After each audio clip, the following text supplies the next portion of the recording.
అందరికీ నమస్కారం. Jamie Prem's YouTube ఛానల్కి స్వాగతం.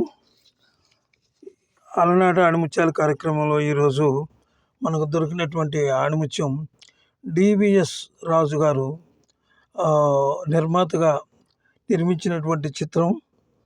బి విఠలాచారి గారు దర్శకత్వం వహించి ఆయన అద్భుతంగా రూపుదిద్దుకున్న ఆయన చేతిలో చిత్రం. అలాగే మంగమ్మ శపథం. బి విఠలాచారి గారు దీన్ని చాలా అద్భుతంగా తీర్చిదిద్దారు.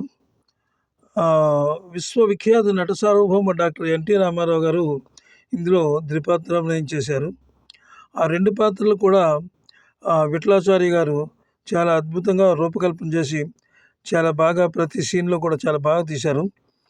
అలాగే ఈ ద్విపాత్రాభినయంలో కళాభారతి ఎన్టీ రామారావు గారు ద్విపాత్రాభినయం అంటే డ్యూయల్ రోల్ చేశారు. కళాభారతి జమున రాజుగా ఉన్న ఎన్టీఆర్కు భార్యగా, కొడుకుగా ఉన్న ఎన్టీఆర్కు తల్లిగా అద్భుతమైనటువంటి నటనతో ప్రేక్షకుల హృదయాల్లో స్థానాన్ని సంపాదించుకున్నారు. అయితే ఈ జమున గారు ఈ చిత్రంలో చాలా హైలైట్ అని చెప్పొచ్చు. ఎందుకంటే ఆమె యొక్క ఆ పౌరుషం, ఆ విధమైనటువంటి అంటే మనిషి యొక్క నిజాయితీ అవన్నీ వీళ్ళు కొట్టొచ్చినట్టు కనిపించినాయి. అలాగే టీవీ రాజు గారు సంగీతం అందించారు ఈ సినిమాకి. అన్నీ సూపర్ హిట్టే ఈ సినిమాలో. సినిమా చరిత్రలో ఎన్టీఆర్తో 2 సార్లు తీసిన సినిమా ఇది.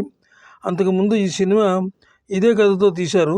విఠలాచార్య గారు జమున నటించిన ఏకైక చిత్రం ఇది. అంటే విఠలాచార్య గారి దర్శకత్వంలో జమున నటించిన ఏకైక చిత్రం. ఇందులో టైటిల్ రోల్లో జమున పాత్ర చాలా విలక్షణంగా ఉంది.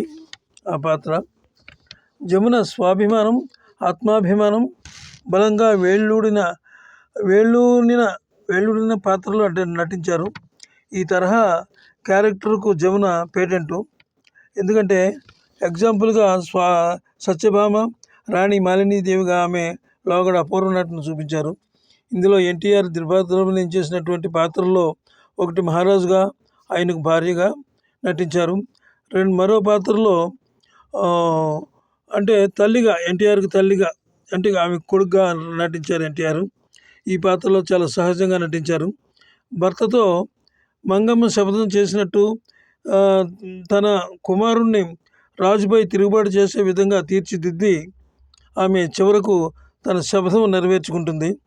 మంగమ్మ పాత్రలో జమున మంగమ్మ శపథం చేసి చాలా అద్భుతంగా నటించారు. సినిమా ఆ రోజుల్లో అఖండ విజయం సాధించింది. సంగీత దర్శకుడు సూపర్ అనమాట. పాటలన్నీ సూపరే. విఠలాచారి గారు ఎంతో ప్రశంసనీయుడు. ఈ సినిమా జమున గారుతో విఠలాచారి గారికి ఇదే మొదటి చిత్రం, చివరి చిత్రం కూడాను. చేత విఠలాచారి గారిని చాలా చక్కగా చెప్పుకోవాలి. ఎందుకంటే ఈ తరహా చిత్రాల్లో ఆయన సిద్ధహస్తుడు. చాలా అద్భుతమైనటువంటి సినిమాలు తీశాడు.